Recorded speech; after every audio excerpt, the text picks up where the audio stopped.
हम नवरात्रि क्यों मनाते हैं? हम 9 दिनों में 9 देवियों की पूजा क्यों करते हैं? 9 दिन का उपवास क्यों रखते हैं? क्या आप जानते हैं? आइए आज के इस वीडियो में इन तमाम मुद्दों पर बात करते हैं।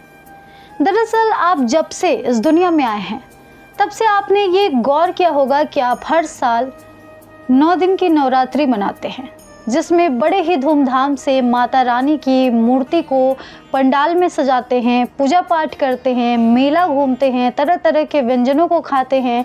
कुछ लोग उपवास करते हैं, माँ के भक्ति में लीन रहते हैं, डांडिया नाइट होती है, जगराते होते हैं, कार्यक्रम होते हैं, तमाम तरह से आप एंटरटेन होते हैं और आखिरी में माँ का हवन कर 9 कन्याओं को भोजन करा के आप माता रानी को विदाई देते हैं। उस वक्त आप कुछ मायूस भी रहते हैं, आपके आंखों से आंसू भी निकलते हैं। माता रानी को विदा करके फाइनली आप फिर अगले साल के नवरात्रि के आने का इंतजार करते हैं। लेकिन क्या आपने कभी सोचा है कि हर साल मनाए जाने वाली 9 दिन की ये नवरात्रि क्यों मनाई जाती है और इसके पीछे का क्या कारण है, इसका क्या महत्व है? अगर नहीं जानते तो आज के इस खास वीडियो में हम इसी मुद्दे पर बात करेंगे कि नवरात्रि क्यों मनाई जाती है, क्यों 9 दिन देवियों की पूजा की जाती है और इस पर्व को खास माना जाता है। दरअसल हिंदू पौराणिक कथाओं के अनुसार भगवान श्री राम ने सबसे पहले 9 दिन का व्रत रखा था और वो सबसे पहले इंसान थे जिन्होंने माता रानी की पूजा की थी और नवरात्रि के 9 दिन का उपवास किया था।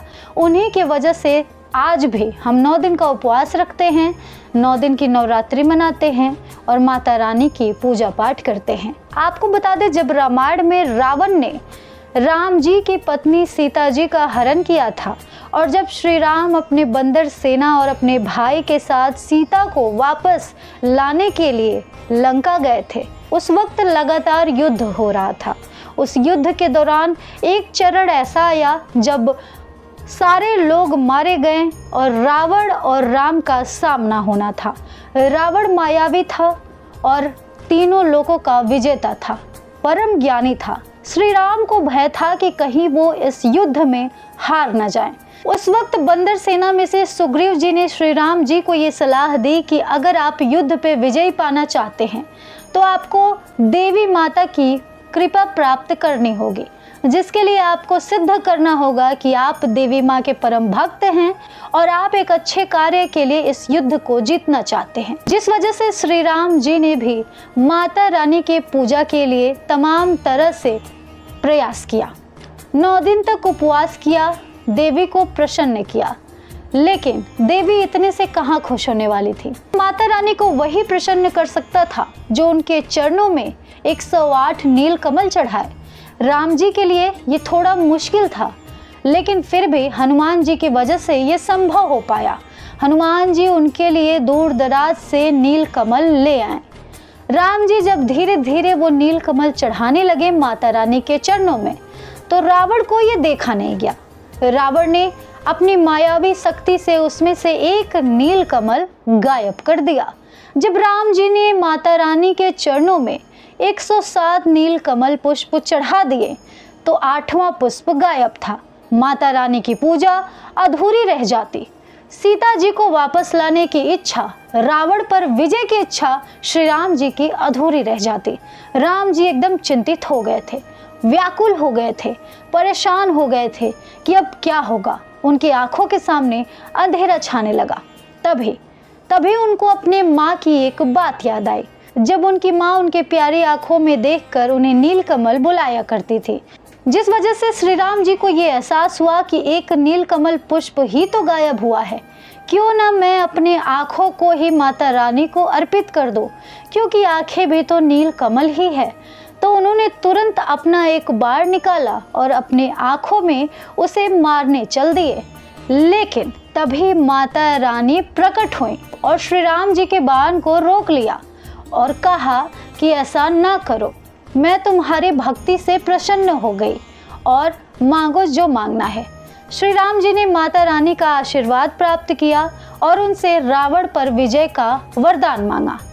माता रानी ने भी आशीर्वाद दिया। अब देवी माँ की अनुष्ठान के बाद, उनकी पूजा करने के बाद, 9 दिन का उपवास रखने के बाद फाइनली श्री राम जी को माता रानी का आशीर्वाद मिला और आखिरी में युद्ध हुआ तो श्री राम ने रावण पर विजय पाया। तभी से हर साल ये 9 दिन की नवरात्रि मनाई जाती है, जिस दौरान भक्त पूरी निष्ठा से, पूरी भावना से, पूरी आस्था से माता रानी की पूजा करते हैं। उनके 9 स्वरूपों को भोग लगाते हैं। हर दिन एक अलग अलग माता का होता है जिस दिन उनकी पूजा की जाती है, और 9वें दिन माँ दुर्गा को भली भांति भेंट चढ़ाया जाता है, धूमधाम से पूजा पाठ की जाती है, हवन किया जाता है और 9 कन्याओं को भोजन कराया जाता है। बाद में सब कुछ हो जाने के बाद उसी माता रानी का विदाई किया जाता है, उन्हें नदी में विसर्जित किया जाता है, उनकी मूर्तियों को नदी में प्रवाहित कर कर विसर्जित किया जाता है। बाद में अगले साल फिर नवरात्रि आती है और फिर यही सारी प्रक्रियाएं शुरू होती है। वैसे माता रानी की भक्ति तो हर साल होती है, पूजा पाठ हर साल होता है, लोग मंदिर हर साल जाते हैं, हर वक्त जाते हैं, साल के हर महीने हर दिन जाते हैं। लेकिन माता रानी के लिए ये नवरात्रि का जो महीना होता है, जो 9 दिन की रातें होती हैं, वो खास होता है। कहा जाता है कि इन 9 दिन के नवरात्रि में माता स्वर्गलोक से धरती पर आती हैं और अपने भक्तों के साथ 9 दिन 9 रात बिताती हैं, जिस वजह से ये महीना, जिस वजह से ये दिन, जिस वजह से ये त्यौहार काफ़ी ज़्यादा खास होता है, खासकर उनके लिए जो माता रानी के परम भक्त हैं और दुर्गा माता उनकी इष्ट देवता हैं। तो इस तरह से आपने जाना कि नवरात्रि की शुरुआत कब से हुई, नवरात्रि क्यों मनाया जाता है, सबसे पहले 9 दिन का व्रत किसने रखा था, सबसे पहले माता रानी की पूजा किसने की थी, 9 दिन का व्रत रखने वाला इस धरती पे पहला इंसान कौन था, ये सब कुछ आप जान लिए। अब आप हमें कमेंट सेक्शन में बताइए कि आपके हिसाब से नवरात्रि क्यों मनाई जाती है। क्या आप भी इस कहानी से परिचित थे या आप 9 दिन की नवरात्रि को मनाने के पीछे कुछ और ही कहानी जानते हैं। अपनी राय हमें कमेंट करें और इस तरह के तमाम अपडेट्स के लिए हमें फॉलो जरूर करें।